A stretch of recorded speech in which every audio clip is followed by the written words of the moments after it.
What was the damn question? I got caught up all in there. I just left, honey. I was coming out as a person of color for you. Oh, that, yeah. Hey. Black Man and White Baby is a dear friend of mine and an incredible visual artist who tackles racial inequality with their arts. Today I brought Black Man and White Baby to talk about their coming out story while on helium. Yeah, I can take it all. Oh shit. Is it working? I know this sounds like me 3 months on T, so I can't really. 3 months on T and 3 seconds on Y. I can't. Okay, what do you identify as? I identify as gay. Yes, gay. When was your coming out process and experience? I didn't really have a coming out. I just kind of graduated into myself because I always dressed like the way I wanted to dress. And then I realized I was different. So like, I don't think I ever actually came out until like therapy. And then the therapist I was having some issues. And the therapist was like, tell me your trauma, yeah, please. Really, and the therapist was like, did you tell your mother you're gay? And I was like, how the f does that matter? So, I realized I was struggling to actually tell her that I was gay. So maybe it was more about when did I accept myself as being gay. It was probably not till I was like in my 20s, like later on in late 20s. I went through similar waves too when I was a teenager where I was, sneaking out of the house and going to Rocky Horror Picture Show, viewings. And I was doing these things and I was like, I don't need to come out because I know it's not going to go well for me. I can just be myself but not tell everyone about myself and then I'll keep my sanity, right? That's how it works, right? So I think for you, I'm curious, I feel like you needed to say it.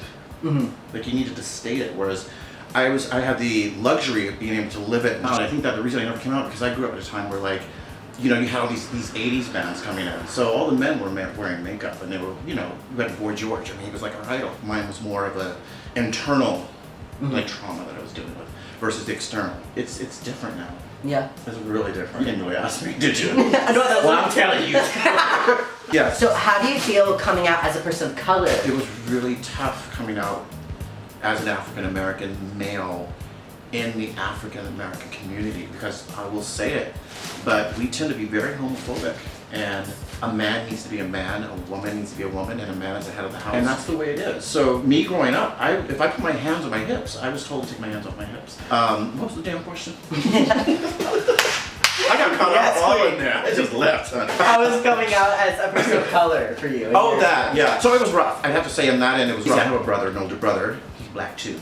And they were raising us to be strong black men, so that we can take care of ourselves. Because, the thing is, it's not safe out there for us, And so I had, basically I had to decide, which is harder, coming out as a black guy, or just coming out in general. But I think with the community, the black community, for me, it was tough. Yeah. Because we're also very grounded in spirituality. Actually, no, we're grounded in religion. I was baptized by a television evangelist. At the age of 13, he's African American. It's an African American church, the largest church in America. So obviously that had an impact on me. I mean, it was really tough. My first ever coming out experience, I told my father that I liked guys and girls, is what. And I remember he hugged me. And he's he goes, I'll always love you. And I'm like, this is great, but didn't expect that. And as he's holding me in his arms, he goes, but you're still going to hell. Oh! So I started laughing. Laughing though, because I was like, oh, we can make jokes, out the gate. That's what I was thinking. I thought we were making a joke. So I started laughing. And he pulls me back and goes, no, I'm serious. And I'm sorry, you're how old at this time? I was 18 or 19. That's like child abuse. I don't know, that's awful. Yeah, I never had and I don't think I still had that movie moment where someone's talking to you but you just can't hear them. And he just started telling me about Jesus and all this stuff, and then it was, you've got 2 days to tell your mom or you can't live here. Then it was the next 2 days, it was this whole thing where I remember watching TV with my mom in the living room, and he said I had 2 days. I remember he walked by us and he goes, TikTok, and keeps walking. It was crazy psychological, well, I'm sorry, what? Let me just tell you something about myself and hopefully you still love me. That's oh my God, I'm going to start crying. I'm so emotional about shit. That's oh my gosh. Yeah. Oh my God. How do You're so sweet. I know. Sorry. You're so sweet. I appreciate that. That's really awful. I mean, I don't know how at that age you were able to process that and go through that. I mean, it's really horrific. I don't know. Just leaving speechless. So I'm glad you're here. So you're so sweet. I'm glad you're here too. Yeah. Wow. Sorry, I didn't know this was gonna happen. No. You like Oprah Winfrey. Got me crying and shit. Oh my. Okay. For me, I had someone recently. I was telling them about my story, and they were like, I'm sorry you had to go through that. And I haven't heard that in a while. Yeah. And I had a moment, I paused, and I was like, no, it's okay, because the person I was before the coming out, it's not that I was any like less me, but just before I came out, I was very dependent on my family because I was an only child. And I think only children can go two ways. It's either like you are very independent and it's like I get away with everything, or you're like best friends with your family. And I was like best friends with my parents. So I was very dependent. And then after coming out, it was like all the pictures of me on the wall are taken down. Like it was drastic. So I had to figure it out. Yeah. And that's how I got here today without Inhaling that. helium. Yeah. Yes. Yes. Luckily, Okay. you did very well. Thank you. You know, the trauma and the trials that you've gone through, how do you think that's made you grow as a person? Oh wow, that's a good question, because I think right now the totality, like all of me, I'm the sum of all those things that happen in my life, and I think I'm right now at an age where I can actually process it and not fall apart like I just did with Yoshi. So you see how I'm so close to that, like just the feeling of rejection and trying to cope at such a young age, and I understand that we're not equipped for that shit.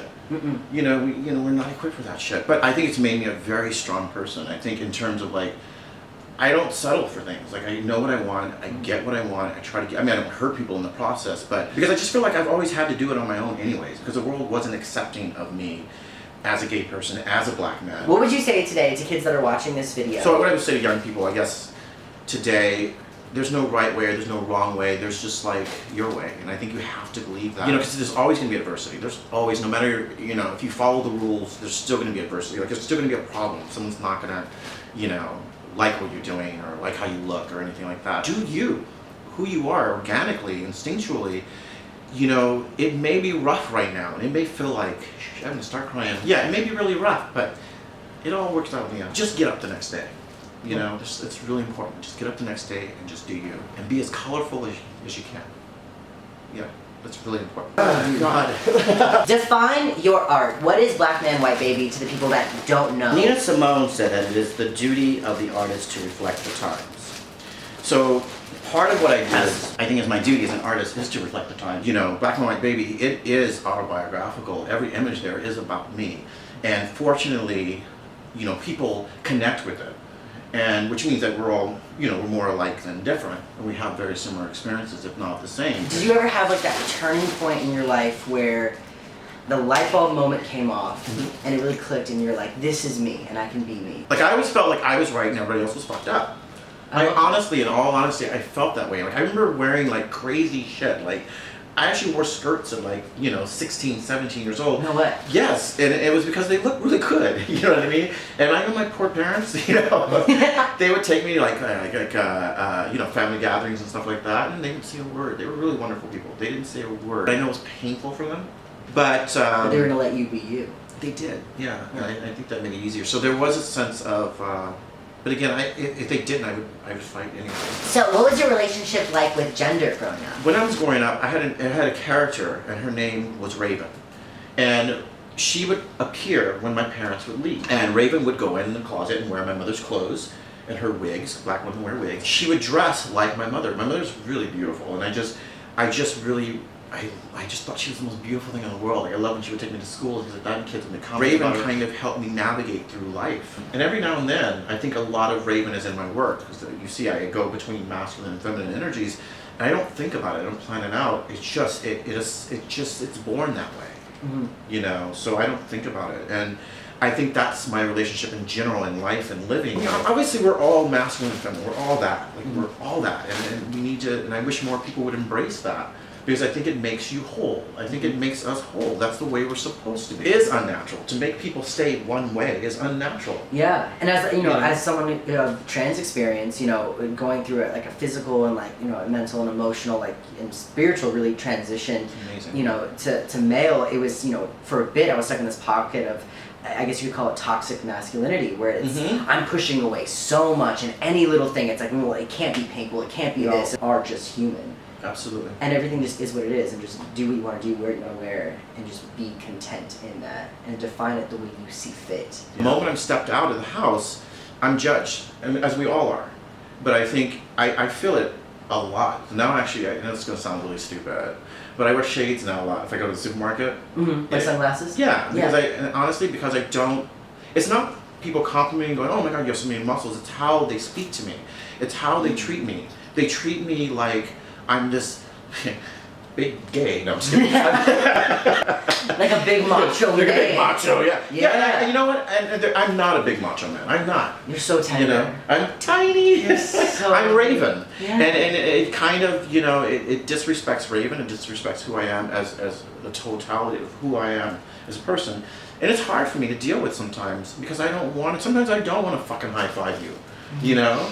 I love that. You know? I see you in the juice section. I was like, Yeah, fuck you, you know, get away from me. Yeah. Give me a hug, you know what I mean? Yeah. And it's just like, it depends on what I'm feeling, but I understand the world can't change based on how I feel that day. At the same time, I think the world can change to understand that it's not what you necessarily think it is or what you've been trained to believe that it is. You know, I hate when people, you know, refer to me as man or this or that. I am a man, I identify as male. I love my male body, but that's for me.